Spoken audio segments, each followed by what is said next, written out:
Direct indirect. ఇక్కడ గుర్తుపెట్టుకోవాల్సిన విషయం ఏంటంటే ఎక్సెప్షన్స్ ఏమైనా ఉన్నాయా? ఒక సెంటెన్స్ను డిఎస్ నుంచి ఐడిఎస్లోకి మార్చేటప్పుడు ఏ ఏ పదాలు మారుతున్నాయి ఏంటి అని చెప్పేటప్పుడు దాదాపు ఒక 40 నుండి 45 పదాలు రైట్ మారుతూ ఉంటాయి. ఏంటి ఆ పదాలను కాన్సన్ట్రేషన్ చేయండి, ఫస్ట్ పాయింట్. రెండోది ఏంటి అంటే డిఎస్లోని ఇన్వర్టెడ్ కామాస్లో వాడు ఇచ్చినటువంటి సెంటెన్స్ ఏంటి? అసెరిటివ్ సెంటెన్స్ ఇచ్చాడా, ఇంపరేటివ్ ఇచ్చాడా, ఇంట్రాగేటివ్ ఇచ్చాడా, ఎక్స్క్లమేటరీ ఇచ్చాడా, ఫైండ్ అవుట్ చేయి. నెక్స్ట్ వన్, ఏ టైప్ ఆఫ్ సెంటెన్స్కు ఎలాంటి కనెక్టివ్ వర్డ్ వస్తుంది, రెండో పాయింట్. మూడోది ఏంటి అంటే దీనికి ఏమైనా ఎక్సెప్షన్స్ ఏమైనా ఉన్నాయా, మినహాయింపులు ఏమైనా ఉన్నాయా ఈ క్వశ్చన్కి అనేది చెక్ చేసుకోవాలి.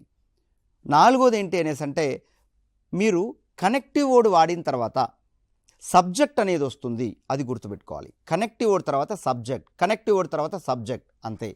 మరి ఏ ఏ పదాలు మారుతున్నాయి ఇక్కడ? ఇవి పదాలు ఒక 45 పదాలు గుర్తుపెట్టుకోవడానికి పెద్ద టెక్నిక్ అక్కర్లేదు. 2 మాటలు గుర్తుంటే అన్నీ ఆల్మోస్ట్ గుర్తొస్తాయి. ఏంటి ఆ 2 మాటలు అంటే ప్రజెంట్లన్నీ పాస్ట్లు అవుతాయి, పాస్ట్లన్నీ పాస్ట్ పర్ఫెక్ట్లు అవుతాయి అనుకో.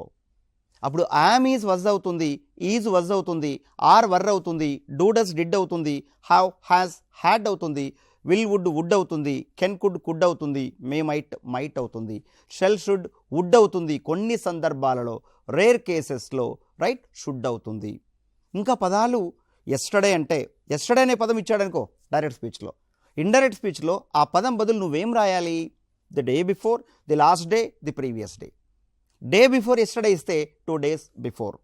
అదేవిధంగా టుమారో ఇస్తే the next day, the following day, the day after. Day after tomorrow ఇస్తే 2 days ఆఫ్టర్. అలాగనే లాస్ట్ ఇస్తే ప్రీవియస్ అని రాయాలి, నెక్స్ట్ ఇస్తే ఫాలోయింగ్ అని రాయాలి, టుడే ఇస్తే దట్ డే అని రాయాలి, టునైట్ ఇస్తే దట్ నైట్ అని రాయాలి, హియర్ ఇస్తే దేర్ అని రాయాలి, రైట్. దిస్ ఇస్తే దట్ అని రాయాలి, ఇట్ ఇస్తే దట్ అని రాయాలి, టుడే ఇస్తే దట్ డే. సో ఇలాంటి మాటలపైన మీరు కాన్సన్ట్రేషన్ చేయాలి.